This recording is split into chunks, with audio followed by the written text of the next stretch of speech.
আসসালামু আলাইকুম, কি অবস্থা, কেমন আছেন? আমরা ভালো আছি আলহামদুলিল্লাহ। যেহেতু রোজার মাস চলতেছে, আর এখানে আমি আলু সিদ্ধ করে নিয়েছি, মিষ্টি আলু। আলুগুলো অনেক মিষ্টি ছিল, কিন্তু কালারটা একটু ডিফারেন্স আছে। বাংলাদেশের মতো তেমন না, কিন্তু অনেক মজা ছিল, মিষ্টিও ছিল।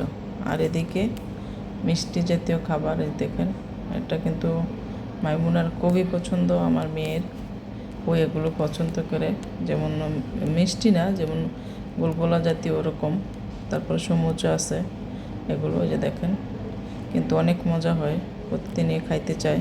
কিন্তু আমি 2-1 দিন পর পর এটা খাইতে দিই, কিন্তু ডেইলি খাওয়াটা ঠিক না। আর এখানে দেখেন এত সুন্দর হয়েছে ম্যাক্রোনিটা।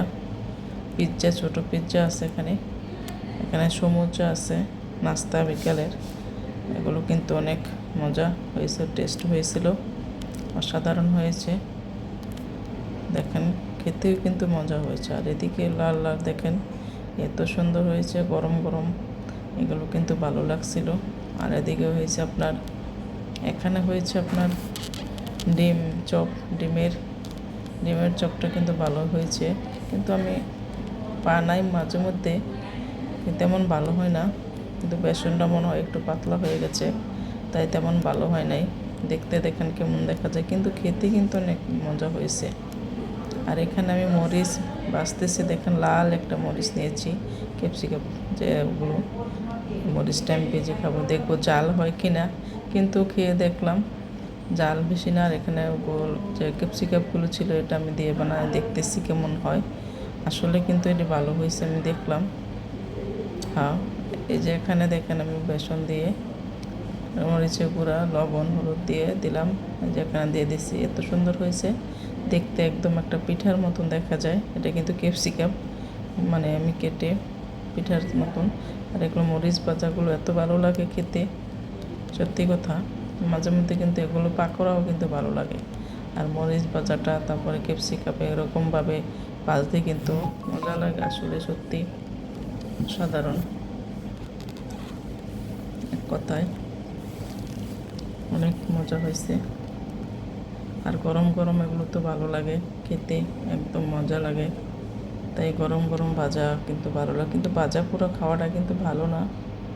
আর এদিকে আমি সবগুলো মরিচ দিয়ে বানাচ্ছি, যতটুকু মরিচ আছে, যা আছে মানে কয়েকটু মরিচ বানিয়ে নিচ্ছি। আর তেমন ভাজা পুরা কিন্তু খেতে ভালো, স্বাস্থ্যের জন্য একদম ভালো না। তারপর আমরা যে মন চায় ওইটাই, মুখের রুচি, টেস্ট, এটা স্বাদ, এজন্য আমরা খাই।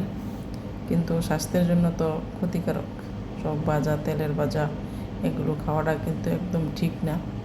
তারপর আমরা খাই, মানে আমরা হচ্ছে এরকম, মানে যেটা না জিনিসটা ওইটাই কিন্তু আমরা বেশি খাই করি, এগুলো মানে ওইটাই স্বাভাবিক, কিছুই করার নাই। যেমন বিভিন্ন জায়গাতে, বিভিন্ন দেশে, বিভিন্ন কান্ট্রিতে বিভিন্ন ধরনের ইফতারি, বিভিন্ন ধরনের খানা, বিভিন্ন ধরনের নাস্তা, এগুলো আইটেম করে। যে আমরা যারা বাংলাদেশে আছি, বাঙালি, যেই যেখানে যাই না কেন, আমাদের মনে করেন বিভিন্ন ধরনের, যে আমরা যেইভাবে চলে ফিরেছি আগে, ছোটো থেকে আমরা যেভাবে খাওয়া দাওয়া করেছি, ওইভাবেই কিন্তু আমরা খাই। যার যার দেশের একটা, আমাদের দেশে যেভাবে চলে ওইভাবেই, কিছু করার নাই। সবাই ভালো থাকবেন, আল্লাহ হাফেজ। পিৎজাগুলো কিন্তু দেখতে অনেক সুন্দর ছিল।